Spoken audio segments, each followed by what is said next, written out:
L'essence de l'homme, vaste question comme d'autres l'auraient dit, ou auraient pu le dire. Le concept d'essence, alors de l'humain ou de toute autre chose, n'est-ce pas, recèle quand même une composante d'idéal, une composante d'universalité. Tous les êtres humains sont censés la partager, une composante de permanence dans le temps. Et alors, si on veut l'appliquer à l'humain, on pourrait l'entendre tantôt comme ce qui différencie l'être humain de toutes les autres créatures, les traits particuliers que nous serions seuls à posséder depuis que nous existons et tant que nous existerons. Mais on pourrait également dire que c'est la nature de l'être humain dans le sens d'un ensemble de traits, éventuellement, pour certains de ces traits partagés avec d'autres créatures, l'originalité humaine, notre originalité, reposant alors sur les modalités qu'elles peuvent prendre. Par exemple, le langage, qui existe chez certains animaux, mais naturellement, de loin pas avec le raffinement du nôtre. Quoi qu'il en soit, je pense personnellement que l'essence de l'humain est une notion à manipuler, passez-moi l'expression, avec des pincettes.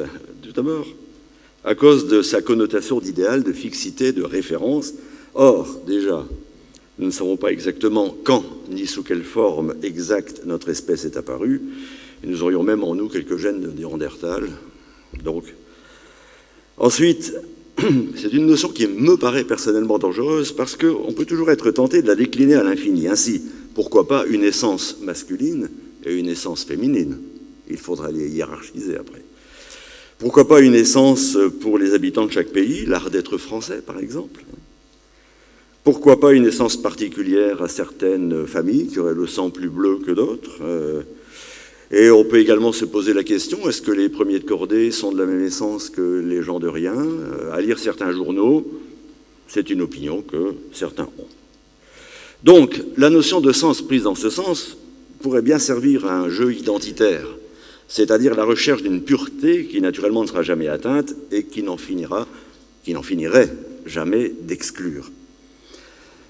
Cette notion qui me paraît quand même assez délicate vis-à-vis du symbole de l'édification du temple d'une humanité harmonieuse.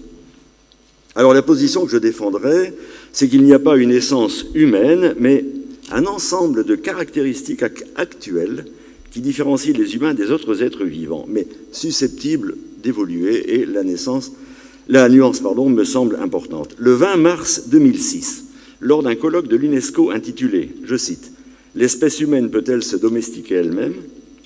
Le directeur général, Koichiro Matsuhara, déclare, je cite, « Pour la première fois de son histoire, l'humanité va devoir prendre des décisions politiques de nature normative et législative au sujet de notre espèce et de son avenir. » Donc, s'il y a une essence humaine, sa définition est relativement, c'est un oxymore pratiquement, l'essence humaine, notre nature profonde, serait de nous transformer en permanence.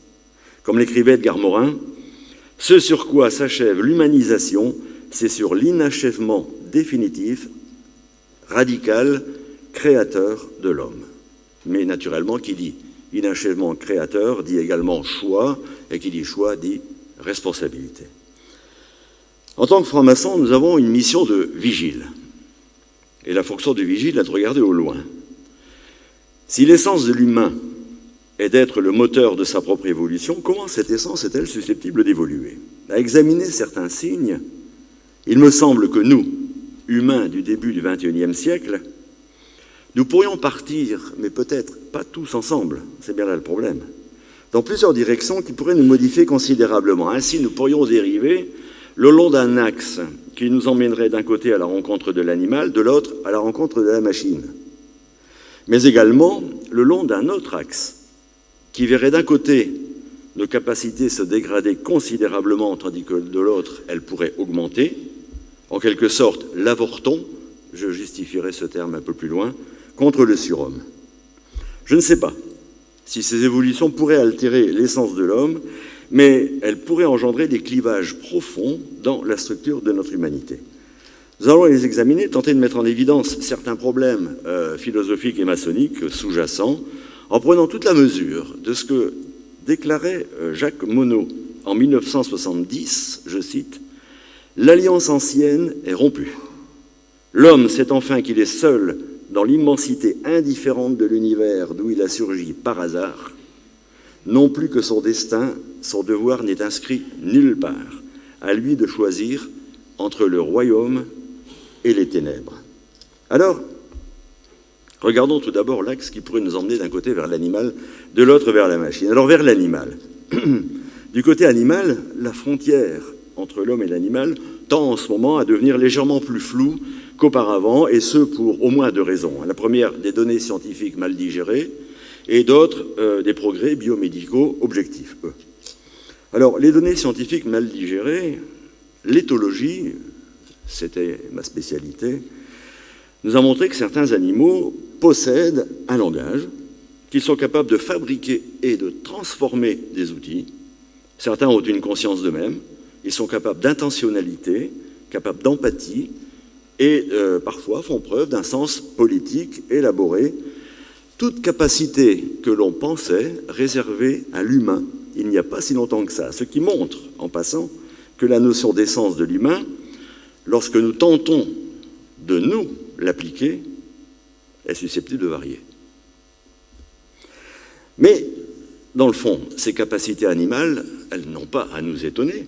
Nous avons des ancêtres communs, et dans toutes les familles, les cousins partagent un certain nombre de caractéristiques que leur ont léguées leurs grands-parents communs. Mais depuis la bifurcation, les chimpanzés nous ont quitté la lignée des chimpanzés il y a entre 6 et 7 millions d'années, ce qui est assez récent finalement, mais ça fait quand même 6 à 7 millions d'années. Depuis la bifurcation, chaque rameau a vécu sa vie propre et l'écart s'est accru.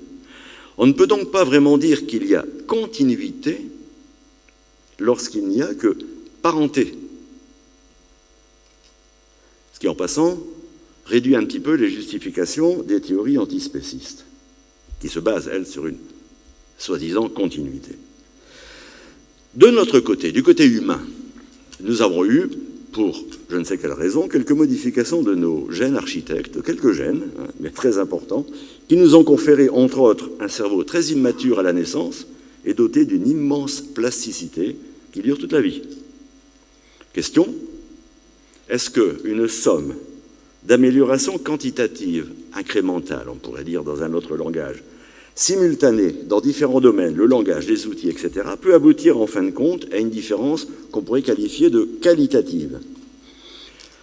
Oh, c'est un peu l'histoire du verre à moitié plein, à moitié vide. Hein. Alors, personnellement, vu le gouffre qui nous sépare de nos plus proches cousins, j'aurais tendance à croire que dans le cas présent, la réponse soit oui, et que la discontinuité est maintenant avérée.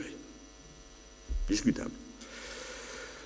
Mais le rapprochement, entre guillemets, hein, on n'est quand même pas encore à la fusion animal-homme, nous vient quand même aujourd'hui de la biologie, et il s'agit par exemple des techniques de transgénèse qui incorporent des gènes animaux à notre génome, ou l'inverse. Par exemple, une étude parue le 27 mars 2019, donc il y a 2 mois, hein, montre que l'incorporation d'un gène, le MCPH1 humain, dans l'embryon de macaque, modifie le développement du cerveau de ce macaque dans le sens de celui du cerveau humain. Et cela s'accompagne de meilleures performances cognitives. Réfléchissons à ce qui s'est passé. On a pris un gène humain, en quelque sorte, on a remonté le temps jusqu'à la bifurcation, puis on s'est engagé sur la voie du macaque, mais en lui conférant des capacités humaines. Ce n'est pas inintéressant. Mais bon, il y a également, surtout, toutes les techniques qui mènent à l'obtention de chimères embryonnaires, animal-homme. Rappelons que Homo sapiens, nous, étant une espèce, il ne peut s'hybrider naturellement avec les représentants des autres espèces. Par exemple, dans la chanson de Georges Brassens, le gorille aurait très bien pu choisir la vieille dame. Et même en oubliant son âge, de toute façon, leur union n'aurait pas été féconde. Mais l'intérêt de la recherche fondamentale ou appliquée, fondamentale par exemple pour mieux comprendre les mécanismes du développement, appliquée pour comprendre l'origine de certaines pathologies, voire la pénurie des donneurs d'organes pour certaines greffes, conduisent actuellement les chercheurs sur le chemin de l'humanisation, entre guillemets, d'embryons humains. Par transplantation, on prend des cellules souches humaines, on les met dans des embryons animaux à tout début de leur développement. Ça fait plusieurs années que c'est en route. Il y a des résultats extrêmement prometteurs dans ce domaine. Naturellement, les comités d'éthique sont sur les dents, ça se comprend, hein, parce qu'ils demandent en particulier que dans ce genre d'expérimentation, on évite l'immigration de cellules nerveuses humaines vers les cerveaux d'embryons animaux, vous imaginez, ou les cellules embryonnaires humaines vers les organes reproducteurs de l'animal. Ce sont les deux principales lignes rouges qui sont mises, il y en a quelques autres.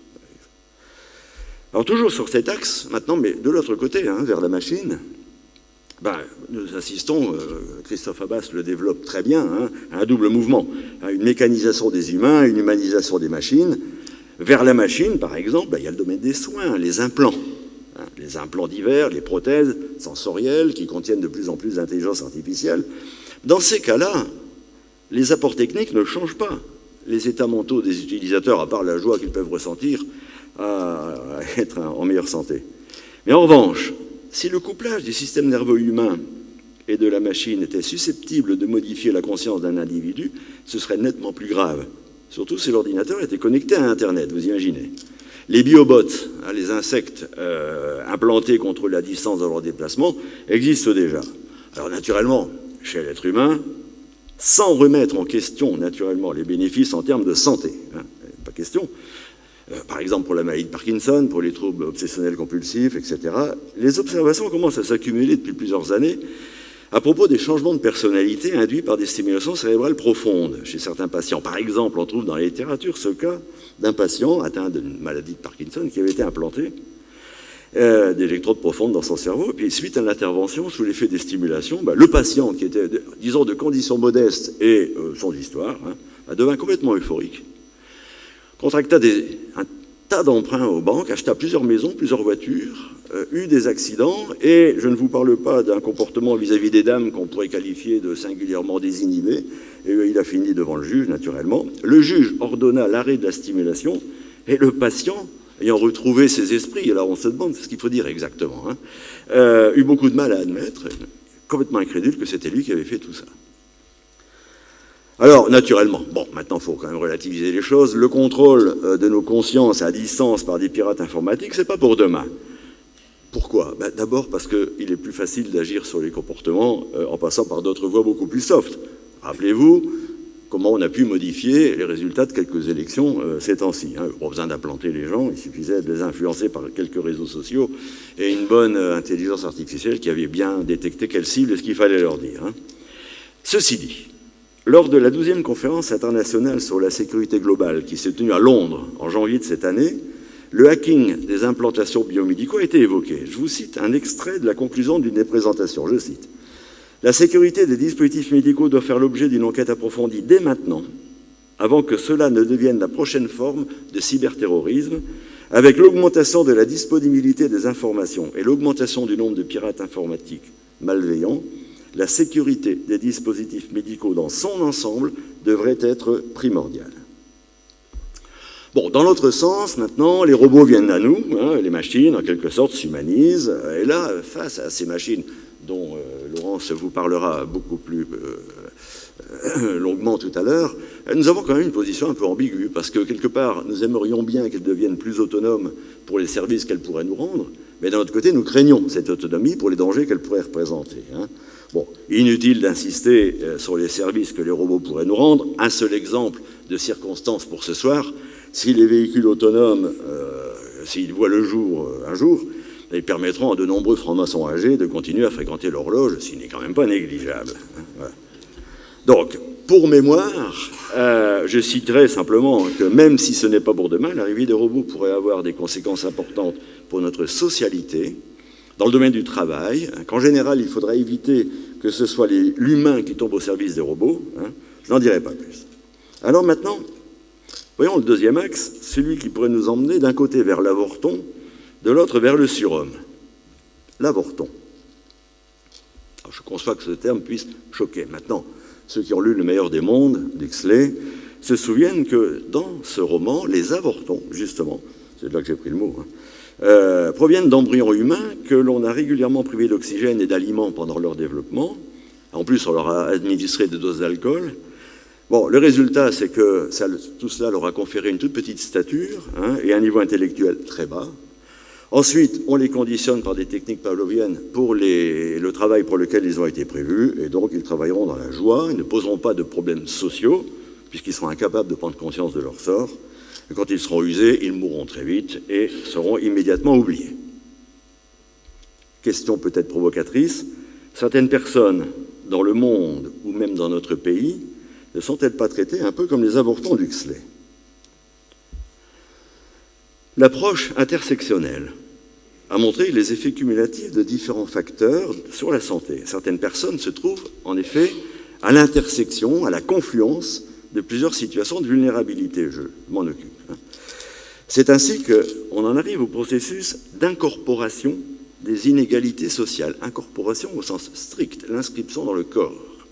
Ce que certains auteurs ont décrit comme les processus par lesquels l'environnement social pourrait pénétrer sous la peau. Dans notre pays, en 2019, un enfant sur cinq vit sous le seuil de pauvreté. Ce sont les données de l'INSEE de 2018. Or, à sa période précoce, l'organisme est très sensible aux facteurs de l'environnement. Les résultats de la cohorte ELF de l'INSERM, qui ont été rendus publics l'année dernière, montrent qu'un faible statut socio-économique augmente significativement la probabilité d'un déficit pondéral, qui est lui-même un très bon prédicteur de l'état de santé ultérieur.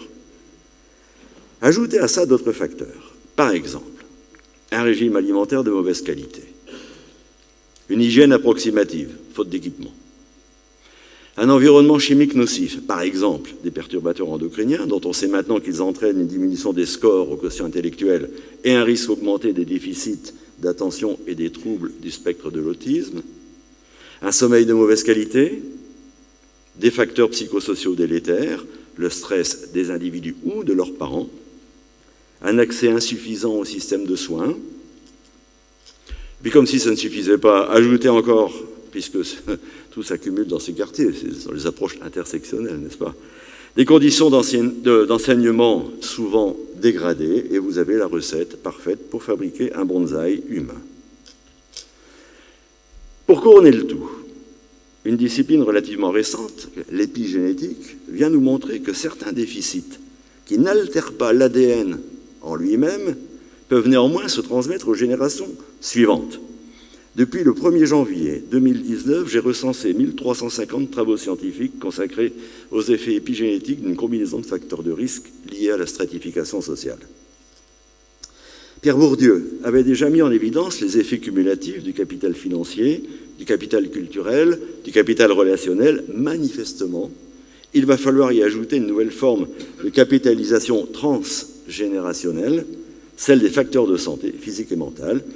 N'allez pas croire que je noircis le tableau, il suffit parfois d'aller 2 rues plus loin que chez soi. En France, aujourd'hui même, entre 900 000 et 1,3 million de personnes sont contraintes de vivre dans de très mauvaises conditions. Je vous conseille d'aller examiner les définitions administratives du logement indécent, du logement insalubre et du logement indigne. Vous verrez qu'il y a en plus une gradation. Ange Jonas avait introduit le concept de responsabilité des générations présentes vis-à-vis des générations futures. Nous sommes maintenant face à une variante de ce principe qui pose de redoutables problèmes éthiques. Par exemple, est-il acceptable et juste d'agir contre les libertés d'une génération ou de certains de ses membres, par exemple la liberté de fumer pour une femme enceinte, au nom de la protection des générations futures? Si on ne prend pas des mesures adéquates et efficaces, on va vers une fraction abandonnée de la population en mauvaise santé physique et mentale, celle que j'ai appelée un peu de façon provocatrice les avortons, qui risque de transmettre de graves déficits à ses descendants. La différence d'avec les avortons d'Huxley, c'est que dans le meilleur des mondes, les avortons étaient programmés pour travailler dans la joie. Dans notre cas, ils ne présentent strictement aucun intérêt économique, mais plutôt un fardeau qu'il faudra traiter avec plus ou moins bien, ou laisser dans les rangs où ils se trouvent déjà trop souvent. Remédier à cette situation nécessitera imagination et courage politique. On peut donc craindre le pire, et je ne parle pas de l'imagination. Bon, maintenant, du côté du surhomme, tournons le dos à l'avorton, regardons les surhommes en face. Là, on entre dans le transhumanisme, on va pas développer. Je rappellerai simplement qu'il s'agit de passer de la réparation à l'augmentation délibérée et infinie des capacités, par tous les moyens que la science met à notre disposition, les substances chimiques, les implants divers, les modifications génétiques. En novembre 2017, dans la presse scientifique, on remarque qu'on a pu implanter, dans un autre contexte, mais quand même, un circuit de stimulation intracérébrale qui booste la mémoire. Le mouvement est en marche. Alors, rien que pour le plaisir, entrons quelques instants dans la science-fiction. Le terme, doit-on dire ultime, de notre évolution serait donc l'uploading, c'est-à-dire la réplication complète du cerveau humain, sous-entendu de l'esprit, dans un ordinateur. Là, nous abandonnerions définitivement notre enveloppe charnelle. Se posera quand même la question des mises à jour du logiciel de conservation et de ses bugs éventuels. Naturellement, bon, là, des situations intéressantes risquent fort de se produire. Sans compter qu'il reste une autre question, c'est qu'est-ce qu'on va faire des corps? Est-ce que la poubelle est l'avenir de l'homme?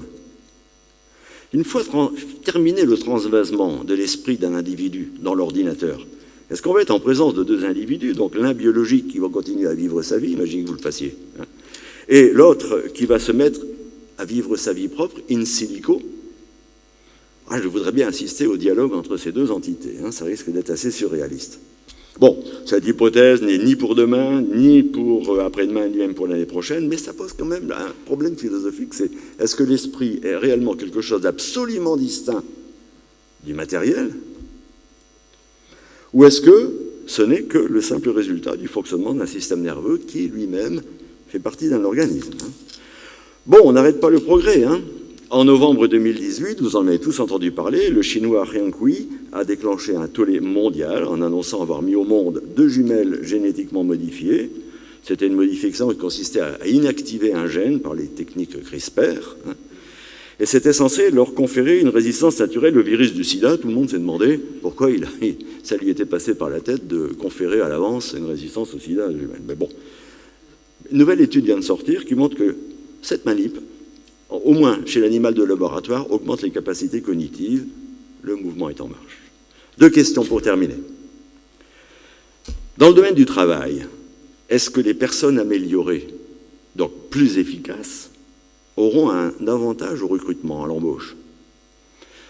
Si c'était le cas, ça mettrait la pression sur tout le monde et ça créerait un emballement du système, exactement ce qu'on a observé pour le dopage dans le sport.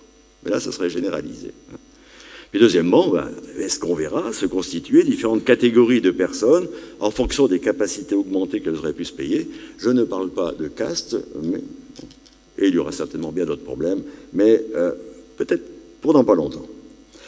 Alors, en conclusion générale, animal, robot, surhomme, avorton, l'humanité, à mon avis, ne s'engagera pas dans une voie particulière. Vraisemblablement, elle s'engagera dans les 4 et peut-être d'autres, à la fois, mais ce ne seront pas les mêmes groupes de personnes qui avanceront dans telle ou telle direction. Et c'est bien ça qui pourrait engendrer une série de clivages encore jamais vus dans notre histoire. Est-ce que ça changera l'essence de l'humain? J'avoue que, ayant déjà beaucoup de mal à la définir, je ne sais pas si ça la changera. Dans un entretien avec Jacques Chancel, en décembre 1976, René Etiamble faisait la remarque suivante: nous ne connaîtrons l'homme que lorsque le dernier homme sera mort. Effectivement, alors on pourra faire le bilan. Le seul problème, c'est qui sera là pour le faire, n'est-ce pas? Alors, en attendant, je poserai simplement cette question. Pour l'avorton, en mauvaise qualité, en mauvaise santé, à l'espérance de vie très limitée, au patrimoine génétique altéré par ses conditions de vie, dont la seule préoccupation est sa survie au quotidien, sans le moindre espoir d'amélioration, quelle sera sa consolation au soir de sa vie de savoir qu'il recélait en lui l'essence de l'humain? De nombreux travaux scientifiques illustrant les différents axes que j'évoquais ont d'ores et déjà abouti dans les laboratoires et quelquefois sur des animaux très proches de l'humain. La seule barrière au passage de l'humain, c'est la loi. Or, la loi n'est que la formalisation d'une morale qui elle-même repose sur un socle de valeurs. Et les valeurs, malheureusement, n'ont pas l'air d'être innées chez l'être humain. La notion de progrès ne nous dit pas dans quelle direction il faut avancer. À nous donc de choisir les valeurs qu'il faut promouvoir parce que nous les jugeons importantes ou sacrées, si nous ne voulons pas altérer notre projet pour l'essence de l'humain. À nous, pour reprendre la parole de Jacques Monod que je citais en entrée, de choisir entre le royaume et les ténèbres. Je vous remercie.